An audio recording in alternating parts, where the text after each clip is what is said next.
Hey guys, welcome back to my channel.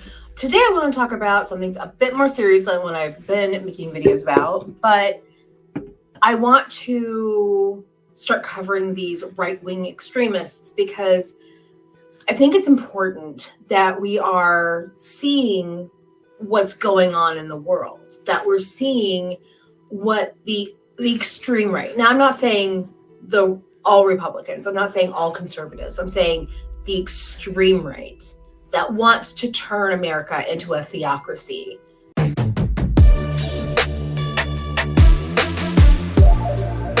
A Christian theocracy. And every country that has become a theocracy has taken a giant step back in science and in learning, in women's health, in women's learning, in women's rights in general. There are people out there in this conservative extremist group that want to take away the rights of women to vote and people that aren't white Christians. We need to pay attention to this. We cannot ignore this. So I have a video that I want to share. Cowardly leadership is a curse upon God's people. And the bad news is we are led by cowards. So second point, the curse of cowardly leadership. And I want to use this opportunity to share a piece of historical, theological information with you. It's a wonderful sermon I found in preparation of this talk by Samuel Davies. Samuel Davies was an early American Presbyterian minister, and he preached a sermon titled "The Curse of Cowardice" in 1758. This was during the French and Indian War, and Davies had moved back to Hanover, Virginia, and he was trying to rally the local militia to join in and fight with the British. At that time, they were still all British, against the French and against the Indians. And so this is an excerpt from the sermon he preached. So please listen, because this is good. He says, "When in this corrupt, disordered state of things, where the lusts of men are perpetually embroiling the world with wars and fighting, and throwing all into confusion, when ambition and avarice would rob us of our property for which we have toiled, on which we subsist, when they would enslave the freeborn mind and compel us meanly to cringe to usurpation and arbitrary power, when they would tear from our eager grasp the most valuable blessing of heaven, I mean our religion, when they invade our country, formerly the region of tranquility, ravage our frontiers, butcher our fellow subjects, or confine them in barbarous captivity in the dens of savages, when our earthly all is ready to be seized by rapacious hands, and even our eternal all is in danger by the loss of our religion. When this is the case, what is then the will of God?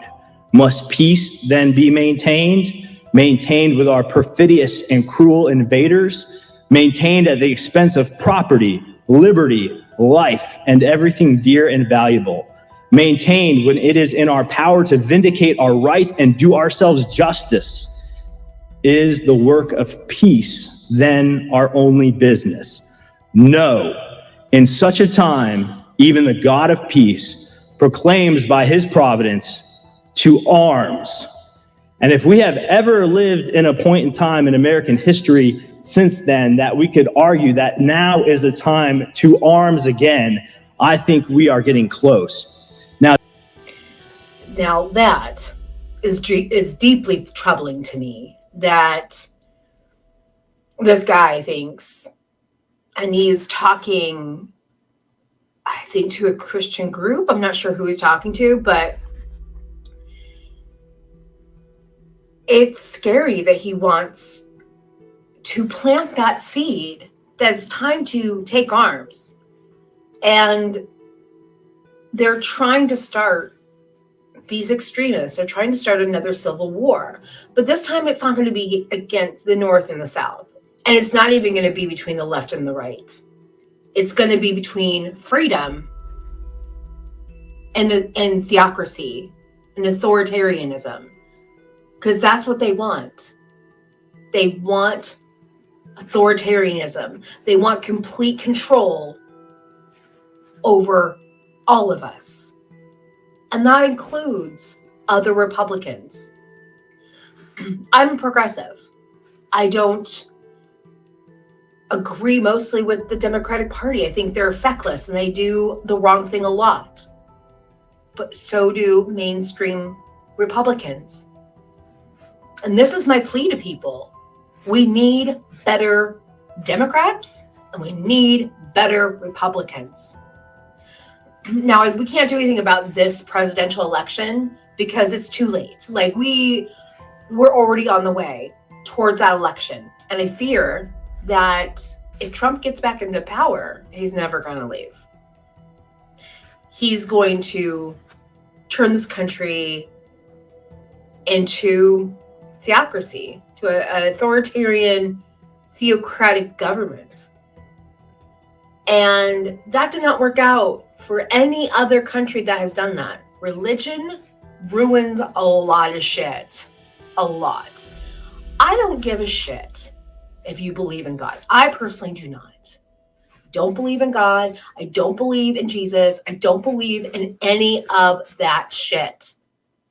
But that is my right to not believe in it. And it is your right to believe in it. But what is not someone's right is to push their religion on other people. That's why we're supposed to have the separation of church and state in this country. Fuck off. Completely fuck off. Because, and I'm not saying that mainstream Christians believe this, buy into this. I'm not saying that at all. But what I am not seeing other Christians, I mean, I see a few, but I'm not seeing this in a wide scale, which we need this on a wide scale. If you're a Christian and you absolutely believe in what you say you do, if you believe in the New Testament, if you're an Old Testament Christian, there's something wrong with you. But if you're a New Testament Christian that believes in Jesus, like, I may not believe in Jesus, but the New Testament has some really awful stories in it. But it does have some good things to go by. Like, if you're rich, you're not getting into heaven. I don't believe in heaven, but I get the idea of it. If you amass all this wealth for yourself, but don't share it with people who are in need and make other people suffer so you can be wealthy, that's a problem. And I agree with that. It is a fucking problem. Like, let's pretend that Jesus came down today. Who do you think would be crucifying him again? It would be these extremist Republicans. They would kill him.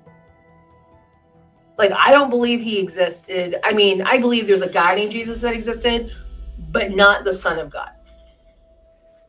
I believe that's just a story that we took as law for a long time.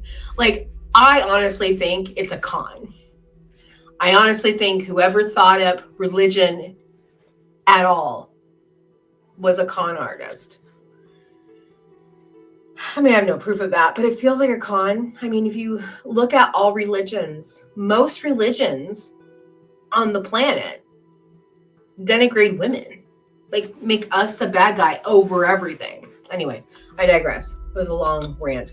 Let's watch the rest of this video. Even though as Christians we seek peace, that when the enemy is pressed upon us, if we fail to heed the call to arms, then we are acting as cowards. And he says this. He says, those who act like cowards are ungrateful men who sin against God and his country and deserves the curse of both.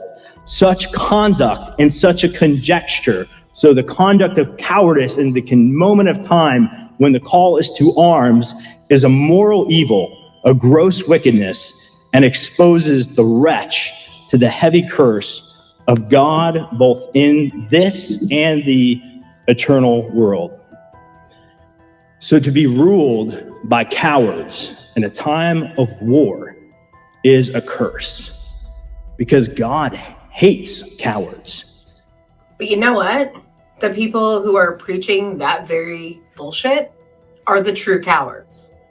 They are the true cowards because they cannot handle people having freedom. to have the right to make their own decisions for their own bodies, for their own lives. They want to take those decisions away from us in the name of God. I'm sorry, that's not okay with me. I mean, look at everything that's happened under the name of God. And I'm sorry, don't ever call your God the God of peace when you have killed hundreds and thousands and millions in the name of Christianity. But they're not an island. But Christians killed a lot of people. Catholics have killed a lot of people. It's the same thing in every single religion. It's the same. When men, and you heard that right, because if you look back historically, it's all been men that have made these decisions. When you look back at men who have started these holy wars, they're feckless. What? They're killing people because they don't believe in their specific God? But they believe in their own God? You know, everyone's saying, oh, I have the one true God. The Jews think they have the one true God. Islam thinks they have the one true God. Christians think they have the one true God. Everyone thinks they have the one true God. There is no God. God does not exist. We need to stop using this as a fucking weapon against each other. It's disgusting and gross. Perplexes me that women at all believe in this, because that book is very much against us in like a very big way. And you can use anybody's Bible to justify anything you want, if you want to interpret any way you want. And I think we're to a point in our society where religion is, I mean, it's been harmful for a long time. And I don't think religion by itself is harmful, but it's people who weaponize that religion that makes it harmful to others. But these people, there's an agenda out there, and it's an absolute one. It's called Project 2025. And I don't know much about it. I just started reading about it. I urge you to read more about it. Everyone, read more about this Project 2025.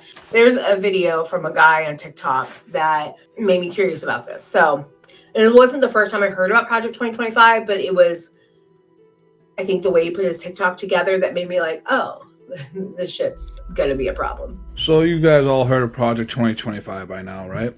The leader being Russ Vought, who's also the founder of the Center for Renewal in America. Here he is talking about the country needs to live under God's law.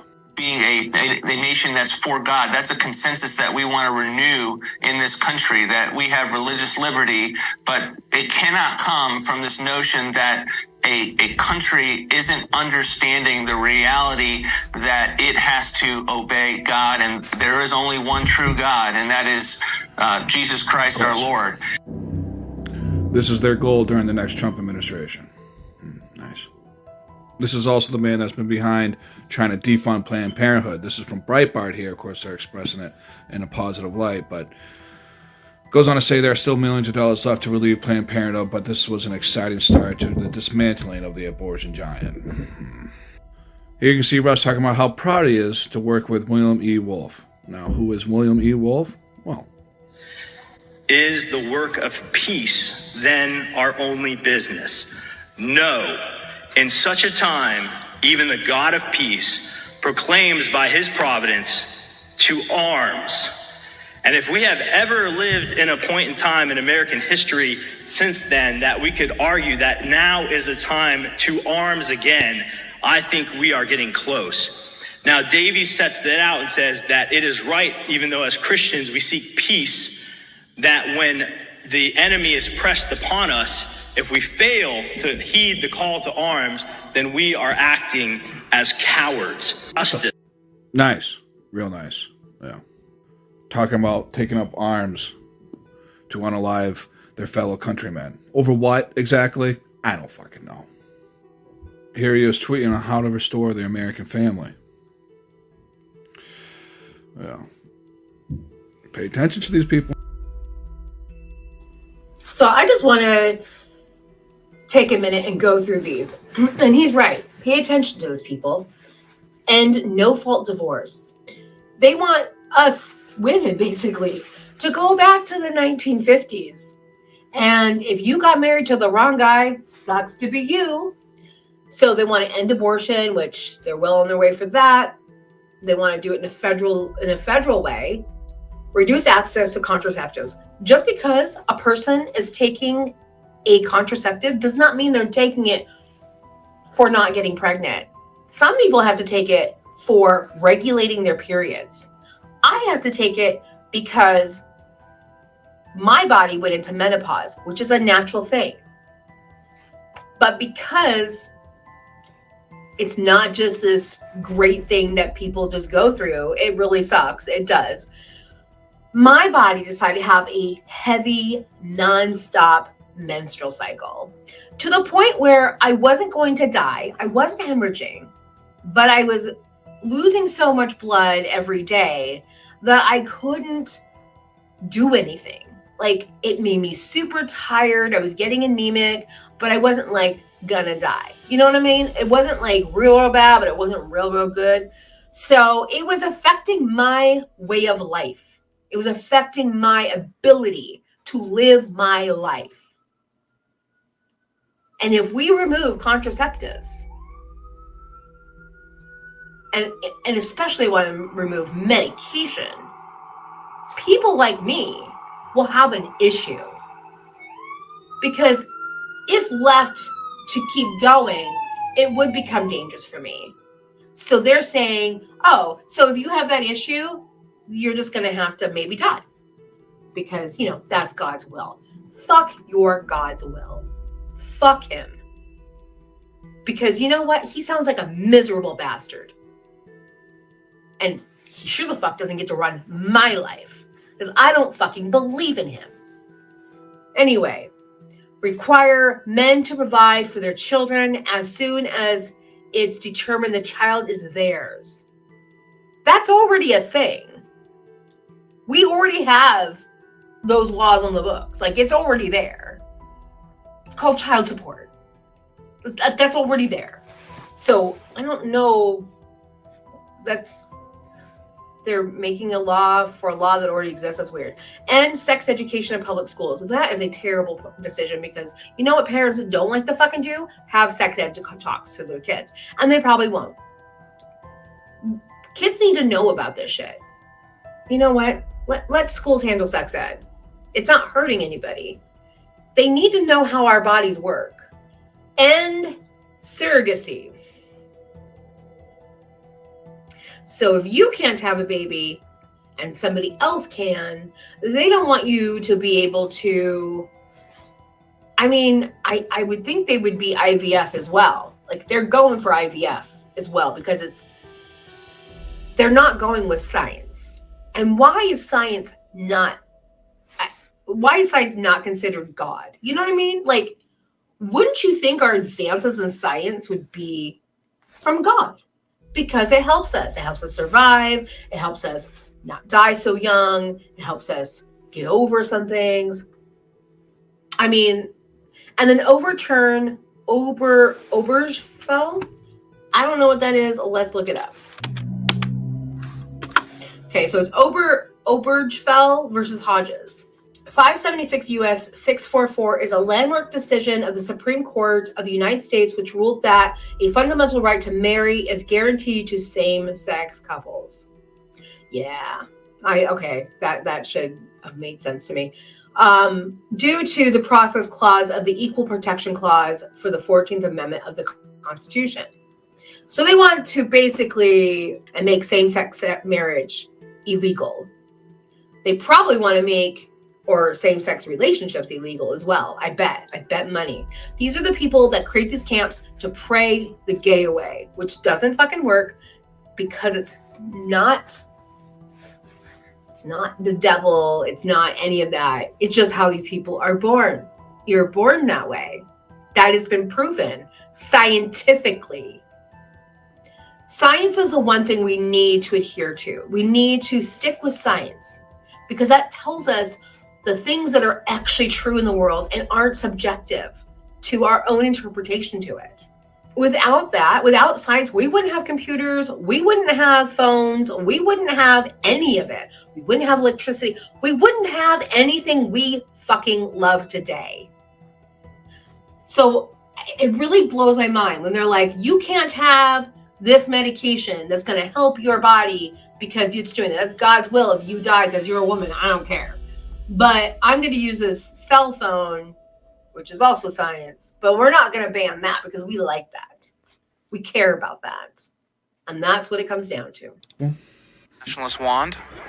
We wake up tomorrow in a Christian nation, a Christian nationalist nation as you're describing. All right? There's a lot of fears that people have. Here's one of them.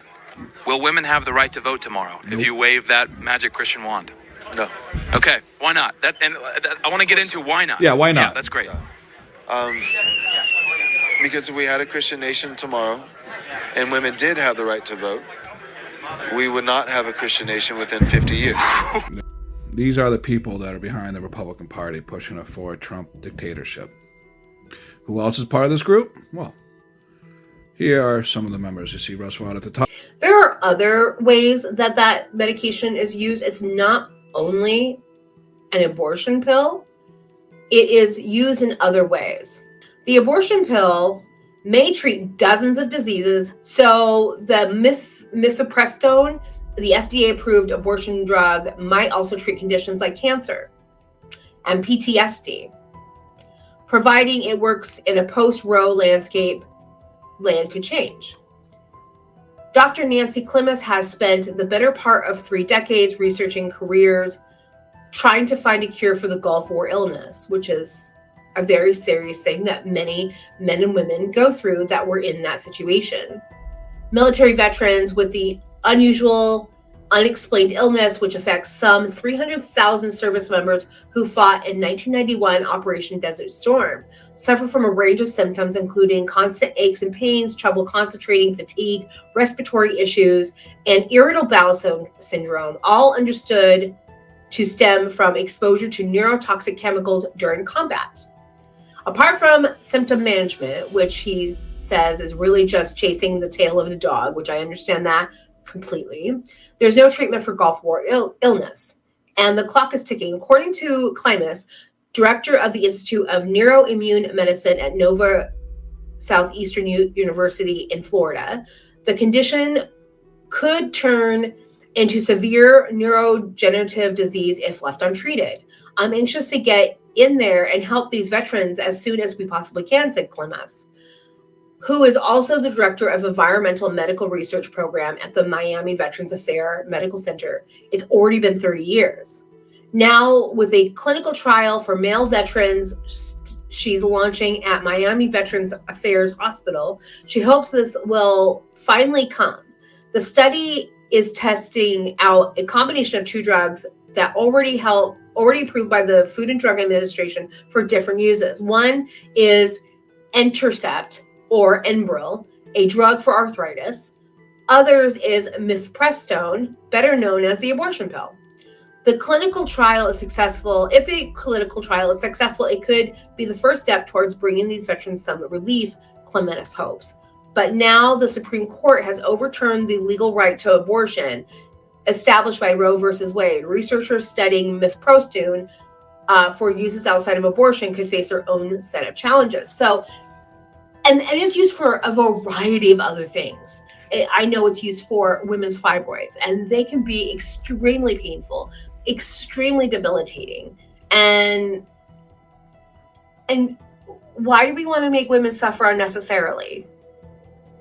Why are these men and some women, because I can't, it pisses me off to no end to know that there are women that are trying to uphold this bullshit against us, and I consider them like a gender traitor. I really do. I really hope they come around. I really do, and fight back, because this is not about abortion. This is not about a life. This is about control. It's all about control, all of it. Remember that time when Obama was about to become president, all the conservatives tried to warn us that Sharia law was coming to America? I just didn't realize it was going to be from them, because that's what this is. It's vehemently anti-American. It is against women. It is against gay people. It's against minorities. It's against everything that this country is supposed to be. We fought to get away from men like this. And now we're going back to it. And millions of people are begging for it. It's one of the saddest things I've watched in American history. Anyway. These are scary, scary times. And it's really going to be interesting because they're listening to oral arguments now about the abortion pill being outlawed. And if it's outlawed, it's going to affect more than just women. It's going to affect men. It's going to affect a lot of people in negative ways. All in the name of God. All in the name of these people's fundamental idea of what their God wants. I mean, if you want to follow that personally, that's your deal. But you cannot make an entire nation of people who may not believe in that, even if they do believe in that, follow your exact rules that you're putting out. It's a lot of fucking bullshit, and we need to not do that. We need to pay attention to this shit, guys. We got to pay attention. I know you want to check out. I know you want to check out. But you can't. Trust me, I want to check out too. I don't want to read about this. I don't want to talk about this. But there's this nagging feeling in my gut, in my bones, if you will, that if we ignore this, it's going to happen. We have to pay attention. We have to fight back. I don't know how. Certainly not with arms, because that's disgusting and that's going to be a problem. And especially if the people with the arms have the government on their side. And you live in a liberal state, like I do, you might be targeted. If you don't have a passport, get your passport. Just in case you have to flee. I'm not saying this to be alarmist or instill fear in anyone, but I think it's smart for you and your children to have a way to get out of the country quickly. Start thinking of a way, if you can. I get it if you can't, but if you can, try to put away some money to get a plane ticket or get a line of credit that you can get a plane ticket fast. I feel like we're at a really pivotal point in American history. It feels so bad right now. It just feels so bad. It just feels bad. Thanks for listening. Let me know what your thoughts are in the comments down below.